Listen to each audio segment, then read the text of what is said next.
감사해요. 자, 오후 예배 하나님 말씀 다 같이 찾습니다. 빌립보서 1장입니다. 1절로 6절까지 같이 합독합니다.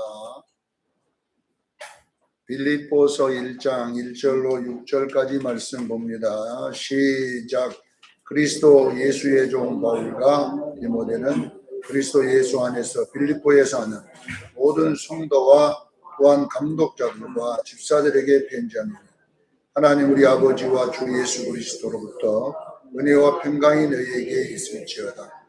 내가 너희를 생각할 때마다 나의 하나님께 감사하며 간구할 때마다 너희 무리를 인하여 기쁨을 항상 간구하며 너희가 첫날부터 이제까지 복음을 위하여 내 일에 참여하여 있기 때문이라. 너희 안에서 착한 일을 시작하신 이가 그리스도 예수의 날까지 이루실 줄을 우리는 확신하노라. 아멘. 흔들리지 않는 믿음을 가지려면 어떻게 해야 되는가? 흔들리지 않는 믿음을 가지는 방법에 대한 말씀을 나누기를 원합니다. 이제 이 빌립보서가 기록될 당시에 이 바울과 빌립보 교회의 배경을 보면은 이 바울은 로마의 감옥에서 일생의 마감을 하고 있을 때였고, 또 빌립보 교회도 매우 힘들고 고통스러운 때를 겪고 있었습니다. 그러니까 사도 바울도 삶의 입장은 굉장히 괴로운 거예요. 괴로운 환경이고, 빌립보 교회도 기뻐할 일이 하나도 없는 굉장히 힘들고 고통스러운 지금 교회 상황이었습니다. 그런 빌립보 교회를 편지한 내용이 빌립보서잖아요. 바울의 상황과 빌립보 교회 상황이 똑같습니다. 기뻐할 일이 하나도 없는 상황. 어쩌면 계속 괴롭다, 힘들다라고 해야 될 상황인데, 이 빌립보서에는 기쁨이라고 하는 단어가 16번이나 나옵니다. 기뻐해야 될 단어 한마디도 쓰면 안 돼요, 이 상황에서. 근데 사도 바울은 기쁨이라는 단어가 16번이나 쓰면서 편지를 전하는 내용이 빌립보서인데, 왜 이 빌립보서가 기록되었을까? 그 중요한 메시지가 있기 때문에 지금 이런 내용이 기록되어 있지 않나 생각이 들어요. 우리 기독교인의 기쁨, 저와 여러분의 기쁨, 이 기쁨은 우리의 삶과 우리의 상태와 관계없이 기뻐해야 된다는 그 메시지를 담고 있는 거예요. 기독교인의 기쁨은 기뻐할 어떤 그 상태, 기뻐할 상황이 관계없이 기뻐해야 하는 이런 메시지를 담고 있습니다. 오전에도 데살로니가전서 5장 16절에 항상 기뻐하라 이 말, 이 기뻐하라라고 하는 단어를 헬라어를 찾아보니까 키론 이렇게 되어 있고, 히브리어는 사메이 아트 이렇게 되어 있는데, 이것을 해석해 보니까 당당함이라는 뜻이죠. 당당함. 기쁨이라는 단어 기뻐 이렇게 안 되고 당당함이라고 이렇게 되어 있습니다. 자, 우리가 이렇게 기뻐해야 될 당당함은 그 힘이 어디서 와야 되느냐라는 그 힘의 원천을 설명하잖아요. 우리가 어떤 상황 속에서도 우리가 주눅들지 않고, 어떤 상황 속에도 우리가 웅크러들지 않고 당당한 그 모습을 기쁨이라 이렇게 해놨어요. 기쁨이라 했는데, 항상 기뻐하라 이렇게 또 그것도 항상이라는 말은 모든 시간 동안, 그러니까 여러분이 이 땅에 사는 날 동안 우리는 항상 당당하게 살아야 돼요. 뭔가 막 세상을 다 가진 사람처럼, 모든 일이 솔솔 풀린 사람처럼 그렇게 살아가야 된다라는 것을 메시지를 담고 있습니다. 그래서 이 흔들리지 않는 믿음에 대한 내용인데, 여기 보면 왜 우리가 흔들리지 않아야 되는가? 왜 날마다 당당해야 되는가? 바람이 불어도 당당하고 파도가 쳐도 당당하고, 나는 우리 수정교회가 그런 교회 되기를 원합니다. 믿음이 흔들리지 않는 교회가 돼야 돼요. 그렇게 하려면 어떻게 해야 되는가가 나와 있는데, 제가 항상 오늘 우리 전도사님도 꿈 이야기를 했는데, 흰 옷 입은, 하도 내가 흰 옷 입다니까 꿈에도 흰 옷 입는 걸 보았는지 모르겠지만, 제가 전하는 이 메시지가 일반 성도들에게는 좀 어려울 수도 있어요. 우리 목사님은 맨날 흰 옷만 입자고 했었는다 이렇게 하는지 모르겠지만, 우리 집사람도 저보고 목사님 흰 옷만 입는다고 하면 어찌 되냐고 맨날 안 지나서나 흰 옷 입기네.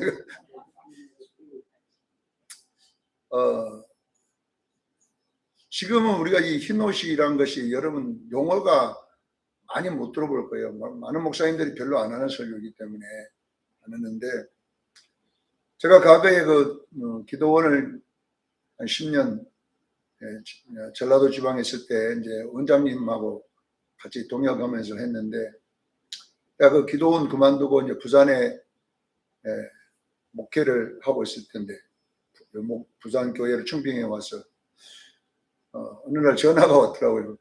전화 와갖고, 야, 내 목사님에 대한 좋은, 우리 김용전 선생 꾼 것처럼 좋은 꿈을 꿨다 이렇게 하더라고요.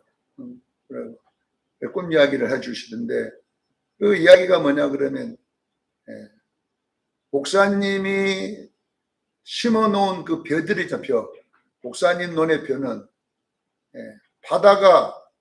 바닷물이 그 밀려 들어와도 아무렇지도 않더라, 그런 꿈을 꿨다고 하면서, 그 메시지로 해석해 보면은 바다는 세상을 상징하는 거예요. 바다가 항상 세상을 상징하고, 그러니까 세속화 안 되는 교회라는 뜻이에요. 세속화. 우리 수정교회는 세속화가 안 되기를 바랍니다. 항상 믿음을 유지하는 그런 파도는 세상이 우리를 밀고 들어가고 우리를 유혹할지라도, 우리 수정교회는 항상 주님만 바라보는, 말 그대로 흰옷 입는 교회 흰옷 입는 교회, 이런 교회가 돼야 된다라는 것이죠. 왜냐하면 저 메시지가 이제 흰옷 입자고 하는 거잖아요. 그래서 다른 교회 가면요, 저 벌써 쫓겨났어요. 목사님 막 맨날 그런 것만 한다고. 그러니까 우리 수정교인들은 싸나오지를 안 해갖고 못 쫓아내고 있는데, 쫓아낸다고 나가겠습니까? 제가 나갈 데도 없지만은. 그러니까 여러분 믿음은 파도가 쳐서 우리를 때려도 우리가 흔들리지 않는 믿음을 가져야 돼요. 세상이 우리에게 어떻게 말해도 이렇게 우리가 미리서 우리 몸에다가 면역을 자꾸 시킬 때에 또 이 기독교 환란이라고 하는 것이 올 수가 있거든요.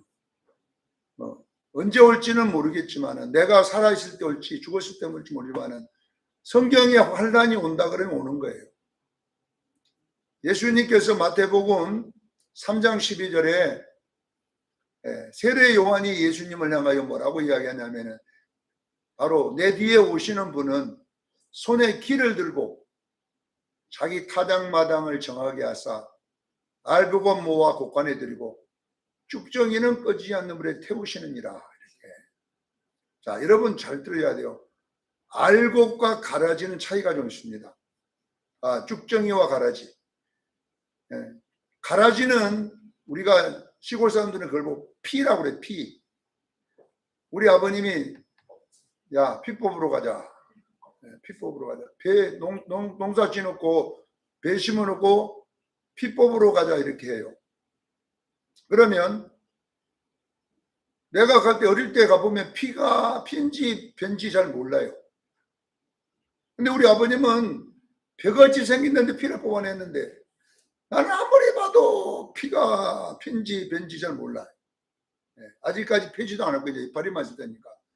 그래서 내가 우리 아버님한테 어떻게 구분하냐고 내가 물어보면, 이 피는 이파리가 약간 넓고 색깔이 진해요. 이 일반 벼보다 더 더 잘생겼어요. 피가 실질리게 생기고 더 젊게 생기고, 그래, 그걸 뽑으라 이게요. 그러니까 우리 아버님은 딱 보면 색깔만 보면 알잖아요. 벼와 피가 구분이 되는데 나는 뭐 안 되더라고 잘. 근데 그 피는 나중에 크면 벼가 열리면 희한한 이 열매가 그 이상 좁쌀 같은 것이 이렇게 나더라고. 보니까 나중에 여러분 가보면 피 지금은 안 뽑아요. 피 지금은 피 뽑는 거 그냥 같이 키워버립니다.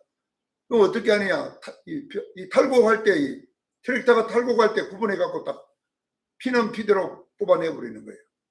이 사이즈가 틀리다 보니까. 그러니까 굳이 이제 지금은 옛날에는 막 여러 가지고 같이 섞여지지만 지금은 탈곡기에서 구분이 돼서 아예 배를 벨 때 해냈는데요. 여러분 아셔야 돼요.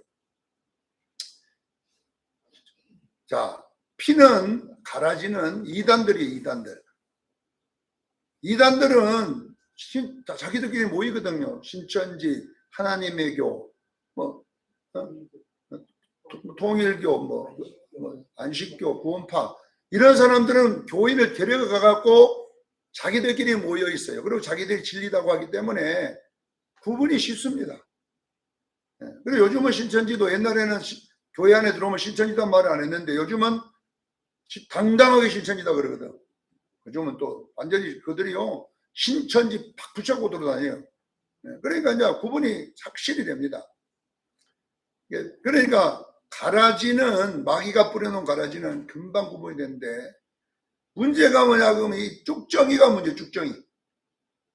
쭉정이는요 여러분 쭉정이를 보면 배가 밭이 붙어 있습니다. 배 나무에 배가 이렇게 열리잖아요. 거기에 똑같이 붙어 있어요. 쭉정이는. 그러면 쭉정이가 뭐냐 그러면요 알맹이가 없는 걸 쭉정이라고 해요. 알곡은 안에가 뭐에 들었어요? 쌀이 들어있고 쭉정이는 껍질 똑같는데 안에가 알이 안 들어있어요.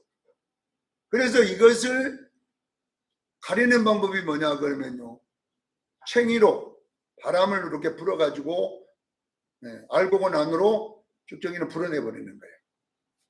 이 예수님이 든 챙이, 이 키가 뭐냐 우리 시골로 챙이잖아요. 챙이가 가지고 와가지고 교회를 나의 타작마당, 예수님이 자기 타작마당이라고 그랬지 남의 타작마당이라고. 그러면 자기 타작마당이 언제를 말하냐면 마지막 때 교회입니다. 예수님 재림 직전의 교회를 뭐냐 그러면 예수님의 타작마당이라고 그래요. 그러니까 이미 돌아가신 분들은 굳이 뭐 까볼 필요가 없지만 예수님 재림 직전에 있는 기존 살아있는 교회들은 분명히 환란의 바람이 분다는 것을 믿으셔야 돼요. 키를 갖고 교회를 확 불어가지고 이제 교회를 하나님께서 구분하는데 알곡과 쭉정이를 가르는 데는 어쩔 수 없이 환란이 와야 돼요. 그러면 옛날에는 제가 교회 다닐 때는 목사님이 설교할 때 어떤 식으로 설교를 했냐면 알곡과 쭉정이를 어떻게 구분했냐면 알곡은 목사님 말 잘 들으면 알곡, 목사님 말 잘 안 들으면 뭐예요? 쭉정이. 이렇게 구분이 너무 쉬워. 목사님 말 안 들으면 쭉정이고 잘 들으면 알곡이야. 그래서 그때는 내가 볼 때는 목사님 말 안 듣는 사람은 쭉정이 저기구나 이렇게 했는데 그거는 여러분 잘못된 거예요. 자, 여러분 보세요. 쭉정이와 알곡의 구분은 알맹이가 들었느냐 안 들었느냐의 차이예요. 그 알맹이가 뭐냐 그러면 바로 예수 그리스도십니다. 믿으시기를 바랍니다. 그러니까 교회 안에도 교인과 성도가 구분이 있다는 거예요. 여러분요 교회를 왜 다니냐? 쭉정이는 예수님 보고 다니는 게 아니라 자신의 유익을 위하여 교회 다니는 거예요. 절에 다니는 사람 똑같아요. 자기의 유익을 위해서 장로도 되고 자기의 유익을 위해서 목사도 되고 자기의 유익을 위해서 이렇게 하는데 환란이라고 하는 게 뭐냐 그러면요 환란은 뭐냐 그러면 예수 때문에 손해가 되는 일을 환란이라고 그래요. 마태복음 24장에 읽어보면 어느 때가 되면 너희가 내 이름 때문에 감옥에도 갈 것이고 내 이름 때문에 잡혀가기도 할 것이고 내 이름 때문에 어떤 사람은 죽기도 할 것이다. 이 마태복음 24장에 나온 내용이에요. 또 누가복음 21장에 보면 나와요. 너희가 내 이름 때문에 손해를 볼 때가 온다. 이 내 이름 때문에 손해가 뭐냐? 바람입니다. 그러나 지금은 예수님 때문에 이익을 보는 때, 예수님 때문에 이익을 보는 때, 그러니까 우리가 신앙을 빨리 고쳐야 될 것이 뭐냐면 이제 기복신앙에서 예수신앙으로 체인지부터 가야 돼요. 예수 때문에 이익을 보던 이런 신앙에서 이제 예수님을 보고 믿는 신앙으로 가기를 바랍니다. 그래서 기독교 신앙은 이제는 우리가 그 예수님 믿어주면 내가 헌금 몇 번 예수님께 주면 그분이 내 잘되게 해줄 거다. 건강해주고 돈도 많이 주고 이렇게 하는 신앙에서 이제는 예수를 위한 신앙으로 가기를 바랍니다. 그래서 신앙의 목적을 구분해야 돼요. 신앙이 목적이 예수가 목표가 되기를 바랍니다. 예수가 목표가 돼야 돼요. 신앙의 목적이 기복이 목표가 되면 결론은 예수 때문에 기복이 안 오면 다 떠나가는 거거든요. 이 말씀이 어디 나오냐 하면 요한복음 6장에 나와 있어요. 자, 500여의 사건이 요한복음 6장에 일어나는데 500여의 사건이 일어나서 물고기 두 마리와 떡 5개로 5,000명을 먹고 12광주에 남은 사건이 이제 빈들이 일어났는데 그 사건 이후에 예수님이 사라져 버립니다. 그러니까 사람들이 예수님을 막 찾으러 막 다닐 때에 찾으러 오는 자들을 향하여 요한복음 6장 21절에 저들이 나를 찾는 이유는 표적을 본 까닭이 아니고 먹어서 배부른 까닭이라 이렇게 됐어요. 표적이라고 하는 것은 뭐냐 그러면 구원을 말하는 거예요. 요나의 표적밖에 보일 거 없다. 요나의 표적이 뭐니까 예수님께 요나가 물속에 물고기 배속에 들어갔다가 3일 만에 토하여 나온 사건이 요나의 표적이잖아요. 그러니까 예수님이 십자가에 죽으시고 부활하신 것은 결론은 뭐냐면 우리를 구원했음을 믿으시기를 바랍니다. 저들은 구원의 간격이 있어서 나는 거 아니라 나 때문에 물고기로 배불러가지고 그거 또 배부르려고 따라다닌다. 그때부터 예수님이 뭐라고 설교를 딱 바꾸냐면 모인 사람들에게 500여 사건하고 완전히 정반대의 설교를 합니다. 뭐라고 하냐면은 내 살을 먹고 내 피를 마셔라. 너희가 광야에서 만나를 먹었지만 그 만나는 나다. 그 만나는 상징이고 진짜 만나는 나다. 내 살을 먹고 내 피를 마시는 자는 영생을 얻고 내가 마지막 그를 살리리라. 막 이런 설교를 하는 거예요. 그러니까 따라다니는 제자들이 와, 뭔 저런 설교를 다 하는고 이해가 안 되는 설교를 한다. 이렇게 하면서 시험에 잔뜩 들어가지고 다 예수님과 다시는 안 다닌다 이렇게 나오면서 갑니다. 마지막에 읽어보세요. 요한복음 6장 제자들 보고 너희도 가려느냐 물으니까 예수님이 제자 베드로 잠깐 베드로가 등장하거든요. 물어보면 하여튼 쪽색처럼 팍 튀나온 거예요. 베드로예요. 주는 영생의 말씀이 주께 있사오니 우리가 어디로 가오리까 안 갑니다. 이렇게 하니까 그래 내가 너희를 선택했지 않느냐 이렇게 이제 그게 끝나는 거예요. 보세요. 저는 우리 수정교회가 먹어서 배부름으로 교회 다니는 예수님 믿는 사람이 되지 말고 먹어서 배부른 걸 얻기 위한 목적으로 예수 믿지 말고 우리는 목적이 예수 그리스도가 돼야 됩니다. 그분이 내 속에 가득 차야 돼요. 그래서 이 그분이 예수님이 내 속에 차는 현상을 뭐냐면 성화라 그러는 거예요. 자, 성화는 우리가 물과 성령으로 거듭난 요한복음 3장 16절, 요한복음 3장 5절, 요한복음 3장 3절 우리가 예수 믿으면 우리가 성령으로 거듭났습니다. 그러면 이 거듭났다는 말을 위에서 났다, 다시 났다 이런 뜻인데 보세요. 여러분들이 예수 믿으면 여러분 안에 이제 예수님과 똑같은 DNA를 가진 생명이 들어왔음을 믿으십시오. 여러분 예수 믿으면 그냥 믿는 게 아니에요. 여러분 속에 새 생명이 창조돼 버리는 거예요. 믿으셔야 됩니다. 그럼 이 생명은 예수예요. 예수. 우리 조다이시는 조승건이 그러잖아요. 조행각이 밑에 조승건이 이렇게, 조승건이 다음에 조승건이 다음에 조다이, 이렇게 그 씨가 조승건이 DNA를 가진 씨가 나오는 거예요. 근데 우리가 예수 믿어 거듭나면 하나님의 씨, 예수 씨가 여러분 안에 들었음을 믿으셔야 돼요. 이 씨가 알곡이다니까, 알곡. 그러면 이 씨가 어떻게 돼야 되냐면 여러분 안에서 자라가야 돼요. 자, 여러분 별을 보면, 별을 지금 아직 며칠 안 했어요. 지금은 이제 크는 과정이 있는데, 나중에 이제 한 7월달, 8월달 넘어가면은 배가 이제 펴가지고 이렇게 알맹이가 생겨요. 그러면 알맹이를 여러분 아직 가을 되긴 때 갖고 딱 열어보세요. 하얀 뜨물이 들었어요. 그 안에 벼가 들어있는 건 뭐 들었어요? 하얀 물이 들었습니다. 나중에 한번 여러분 가다가 그거 하나 뜯는다고 고발할 사람 아무도 도둑질했다는 사람은 없어. 배에 가다가 아직 배가 익기 전에 한번 뜯어가지고 우리 딱 까보면 안에 알맹이가 아니라 약간 하얀 뜨물이 들었어요. 우리가 쌀 식을 때 있죠. 그것이 이제 점점 굳어지고 그것이 알맹이가 됩니다. 우리가 예수를 믿으면 우리 속에는 예수님의 DNA가 뜨물이 들어 있습니다. 기억하기를 바랍니다. 이 뜨물이 영양분을 흡수하여 자라는 거예요, 안에서. 그래서 전체 그 벼 알맹이 속에 가득 차는 거예요. 이것이 뭐냐 그러면 추수 때예요. 깨닫기를 바랍니다. 마찬가지, 우리도 마찬가지. 우리 안에 예수 씨를 심어놨어요. 예수 씨를 심었으면 그냥 그 씨가 그대로 씨로만 있으면 안 돼요. 이 씨가 자라야 될 줄로 믿습니다. 그래서 에베소서 4장 13절에 뭐라고 되냐? 그리스도의 장성한 분량이 충만한 데까지 자라가기를 원하노라.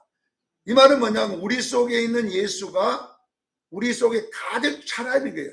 충만한 분량, 예수님 닮은 분량이 가득 찰 정도로 우리의 인격과 성품 속에 자라가기를 바랍니다. 이것을 알곡이 된다는 거예요. 근데 예수만 믿고 아무도 그 속에 안 차버리면 그거는 뭔가 고장난 축정이잖아요. 그러면 안 된다는 이야기잖아요. 그래서 우리는 이 알맹이, 여러분 속에 있는 이 예수 알맹이를 뭐라고 하느냐? 다른 말로 믿음이라 이렇게 말합니다. 그냥 예수 믿습니다가 아니라, 그래서 이 믿음은, 첫 번째 믿음은 예수 믿는 믿음이고, 두 번째 믿으면 말씀을 믿는 믿음으로 바꿔지는 거예요. 첫 번째 예수 씨가 여러분 믿음을 선물로 주셨으면 믿으시기를 바랍니다. 예수를 믿는 믿음은 하나님이 선물로 준 믿음이에요. 오늘 아까 그 김성균과 그분도 예수가 믿어졌을 때 선물로 받은 거거든. 선물로. 저도요, 그분 못지않는 집안에서 자란 사람이에요. 내가 그러잖아. 우리 집안은요, 내 어릴 때 보면 스님이 우리 집은 맨날 와. 제가 어릴 때 그래. 우리 스님이 맨날 와. 우리 집 단골 스님 단골집이요. 내가 어릴 때 보면, 제가 어릴 때 초등학교도 안 갈 때 보면 스님이 와갖고 나상에 앉아 계시다가요, 제가 이렇게 저를 쳐다보면서 동자 쓰면 저보고 그래요. 제가 머리 빡빡하게 넣으면 또 동자 쓴처럼 예쁘게 생겼어. 내가 딱 보면 내가 형태가 어쩌면 스님 쪽의 형태가 더 많아. 목사보다는. 깎아갖고 딱 머리 빡빡 깎아갖고요, 얼굴이 넓적해갖고 저쪽에 조계동 그 조계사에 거기 가가 있으면 도포 입고 딱 서 있으면 그 지팡이 하나 탁 들고 있으면 대사 같이 보이. 그러니까 이 스님이 우리 할머니는요, 아무 스님이나 안 좋아해. 그래도 제대로 도 닦은 스님들을 좋아해. 그리고 내가 할머니 뭐 때문에 그 도서람까지 올라갑니까? 그 승국사 가면 승국사 절이 있거든. 그 버스가 들어가는 절이 있어요. 그거 같이 노인이 그 산꼭대기까지, 어디에 그 절인 줄 아세요? 영치산 진달래 축제 하는 데 있죠. 여수 가면요 진달래 축제는 영치산 거기도 올라가기 힘들어. 거기서 또 그만큼 올라가야 돼. 저 산꼭대기에 절이 하나 있어. 올라가 보면 내년에 진달래 축제 가갖고 하면 그 쫙 산꼭대기 거기가 우리 할머니 절이 다니는 절이다니까. 왜 그거 다니냐고 물어보면요. 그래서 용한 스님한테 가야 뭘 받는다고 내 이름도 거기다가 다 해놨다. 네 이름 거기다 잘 모셔놨으니까 네 복 받고 살 거다. 복도 못 받고 맨날 어느 날 할머니가 오더만 내가 예수에 미쳐 다니니까 네 이름 파버렸다. 왜냐하면 너는 스님이 이제 복 주는 게 아니라 예수가 복 주니까 너는 필요도 없다냐. 그리고 내 이름 파버릴 때 거기서. 그래서 저는 거기 없어요. 파버리 가지고. 근데 그 스님이 저보고 하는 이야기가 스님들도 돌을 많이 닦은 걸 보이는 게 있는 모양이에요. 내가 보니까. 나를 쳐다보지만 동자승은 길이 두 갈래가 있다. 그러네. 두 갈래가. 근데 두 갈래가 있대요. 내 길이. 그러니까 한 길은 좀 슬픔의 길이고 한 길은 좋은 길이다. 이렇게 하는 거야. 그 스님이 한 이야기야. 내가 한 이야기 아니라니까 스님. 그러니까 스님이 목사일 줄 알았는 모양이야. 내가 저쪽으로 갔으면 큰일 날 뻔했는데 이쪽으로 와갖고 두 길 중에 한 길로 이쪽으로 와가지고 있는데 여러분 보세요. 얼마나 이 우상이 강한 집에서 제가 자랐습니까? 그래서 근데 하나님이요 택하니까 일도 안 돼. 하나님이 불러버리면 끝이요. 그래갖고 어느 정도 이 마귀들이 역사를 하는 줄 아세요? 목사 되니까 이것들이 섬겼던 것들이 다 마귀로 역사를 해요. 제가 그 옛날 여수도 개척교회가 기도할 때요 환상 중에 스님 마귀들이 20명이나 우리 교회를 쭉 들어오는 거예요. 딱 들어갖고 내 강대상 앞에 줄 서갖고 나를 손가락질을 이러면서 야 이 새끼야 기도해봤자 뭔 소리냐 이게. 여기 조상들이 공을 많이 들었거든요. 그가 뚫고 나가려면 굉장하다 이렇게. 이게 제가 얼마나 고난이 많습니까 예수님. 그거 뚫고 내려니까 참 모가지가 시갖고 맨날 제대로 펼 데가 없고 이것들이 가만히 놔둡니까? 지금 예수 믿으면 가만히 놔둡니까? 그러니까 근데 우리 김용준이 목사님 같아가지고 꿈받은 이제는 끝났어요. 누구들 다. 자 무슨 이야기 하려다가 또 그까지 또 그거까지 갔는지 몰라. 원고가 그쪽에 없으면 이상한 데로 봐. 자, 우리가 여러분요 흔들리지 않는 믿음을 가지려면은 우리 세 가지가 필요합니다. 첫째, 빨리빨리 하겠습니다. 1절에 예수의 종이라 이렇게 했어요. 예수의 종. 자, 여러분요 흔들리지 않는 믿음을 가지면 예수의 종이라는 정체성을 가져야 돼요. 여기에 종이라고 나왔지만 원에는 둘로스, 노예라 이렇게 나왔어요. 둘로스. 히브리인들은 이 종이라는 단어가 몇 개가 있는데 가장 낮은 종을 둘로스, 노예라 그래요. 사도 바울은 자기의 감정, 자기의 어떤 모든 생명까지도 주인에게 속한 종을 바로 둘로스라 그럽니다. 재산도 없어요. 그냥 주인이 사갖고 와서 죽여도 이 종은 죽여도 아무 살인이 아닙니다. 주인이 이 종은 죽여도 그냥 소유이기 때문에 아무런 그냥 말 안 되면 그냥 죽여버리래요. 근다고 뭐 누가 뭐 죽였단 말은 살인이 안 들어가요. 이 종은 그냥 개나 돼지나 똑같아. 이 종은 소유의 소유, 주인의 소유. 자, 근데 사도 바울은 나는 예수 그리스도의 소유다 이렇게 설명하는. 자, 노예는 여러분 보세요. 주인이 재산이 많든 적든 주인이 어떤 아무 거기에 감정이 없어. 주인이 주면 먹고 안 주면 말고 이런 상태니까. 자, 그러면 보세요. 왜 사도 바울은 주인의 종, 예수의 종이라고 했냐 그러면요. 이제 내 생각은 없다는 이야기예요. 예수의 생각이 내 생각이에요. 이 둘로스는 주인의 생각이 노예 생각이어야 돼. 주인이 자야지 지도 자야 돼. 주인은 자기 전에 잤다가는 난리 나는 거야 이게. 주인이 일어나기 전에 먼저 일어나갖고 발물 다 데려오고 있어야 돼. 이 종은. 그러니까 자기라는 것이 없어요. 자, 이게 무슨 말이냐면요. 갈라디아서 2장 20절에 내가 그리스도와 십자가에 못 박혀 죽었나니 이제 내가 산 것이 아니요 내 안에 예수께서 사신 거라고 했습니다. 여러분 생각해 보세요. 예수님의 종으로 사느면은요 흔들리지 않습니다. 바람이 불어도 나와 상관없는 거예요. 그분이 안 흔들리면 나도 안 흔들리는 거예요. 그러니까 바울이 보니까 예수는 하나님이시에요. 예수는 전능하신 분이에요. 그러니까 이 예수를 이길 자도 없고 이 예수를 흔들 자도 없고, 그러니까 자기는 예수님 안에 있으면 끝장이요. 누구 안에 있는 거예요? 예수의 노예란 말은 예수 안에란 말이에요. 그리스도 안에 있는 자는 새로운 피조물이다. 그러니까 여러분 보세요. 우리의 신앙의 싸움은 뭐냐 하면 예수 안에 있는 싸움이어야 돼요. 여러분 예수 안에만 있으면 절대로 흔들리지 않을 줄로 믿습니다. 그러니까 여러분 날마다 나는 예수님의 종이야. 그러니까 그렇게 딱 맡겨버렸어요. 그러면 여러분 믿음이 흔들리지 않습니다. 두 번째는 뭐냐면 3절로 5절에 흔들리지 않는 이유에 대하여 뭐라고 했냐면 기도를 설명했어요. 기도. 네.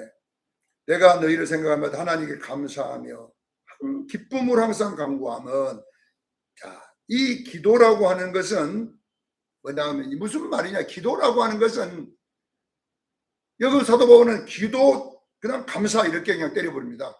기도, 감사, 기쁨. 기도가 있으니까 감사, 기쁨이 바로 자동이라는 것은 무슨 말이냐면, 자, 여러분들에게 알아야 돼요. 지금 사도 바울은 상황이 나빠요. 빌립보도 나쁜데 여기에 보면 왜 기도에 감사하고 기도가 기쁘냐면 기독교는요 항상 축복이 올 때 바람이 분다는 것을 기억하기를 바랍니다. 어려움이 온다는 이야기는 망하려고 오는 게 아니라는 거예요. 그러니까 여러분 아세요. 왜 우리가 환난 중에 기도해야 되냐면, 기도라고 하는 것은 뭐냐 그러면 복을 준비하는 거예요. 아, 복이 오니까 이제 뭐냐 그러면 빨리 돈 담을 그릇도 만들고 이렇게 그릇이 있어야 담지. 아니면 통장도 만들어 놓고 입금시킬 통장도 만들어 놓고. 그러니까 이것이 뭐냐 그러면 기도예요. 기도.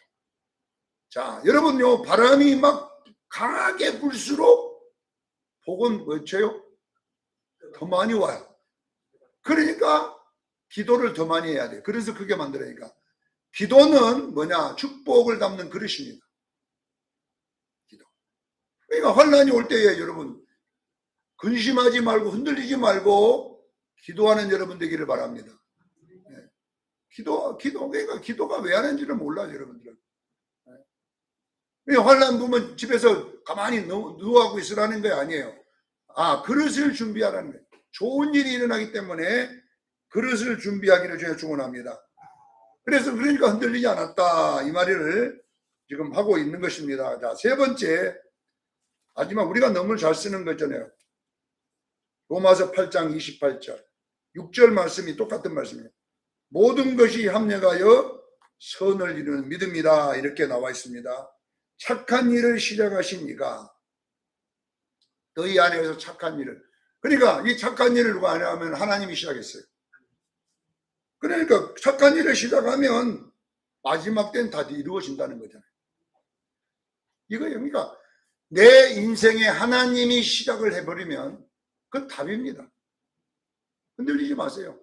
내 인생에 하나님이 개입해버리면 거기에 바람이 불든 뭐 풍랑이 일어나든 뭐 지구가 깨지든 이런 거 거기에 쳐다보지 말고 우리는요 이루시는 하나님을 바라봐야 돼요. 그분이 전능하신다니까. 그러니까 이것을 여러분이 그래야 흔들리지 않아요.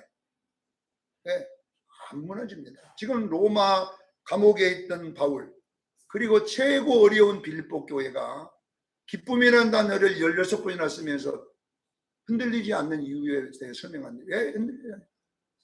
지금 빌립보 교회에는 하나님이 개입했어요. 그러면 이제 뭐 걱정할 거 없어요. 우리 수정교회에 하나님이 개입하면 하여튼 뭐 걱정할 게 없어요. 자꾸 머리를 굴르고 막 생각을 하다 보니까 걱정이 생기는 거지, 그분이 여기에 개입하면 그분이 끝을 내는 거예요. 내 인생에도요 그분이 개입해 들어왔다면요 우리가 괜히 흔들릴 필요가 없어. 왜? 끝에는 완성이기 때문에 그래요. 이 세 가지를 꼭 붙잡으세요. 첫째, 그리스도의 종. 그분에 속해 버리자고. 그 다음에 두 번째는 준비, 기도 준비, 그릇 준비. 왜? 큰 환란이 일어날수록 큰 복이 오기 때문에. 세 번째는 뭐냐 그러면 내 하나님이 내 인생에 개입했으면 이제 답이에요. 내가 흔들리지만 안 하면 다 되면 완성된다. 이 세 가지 무기를 잡고 여러분 어떤 상황 속에서 흔들리지 않는 믿음을 가지기를 예수 이름으로 축원합니다. 기도하겠습니다. 거룩하신 하나님 아버지,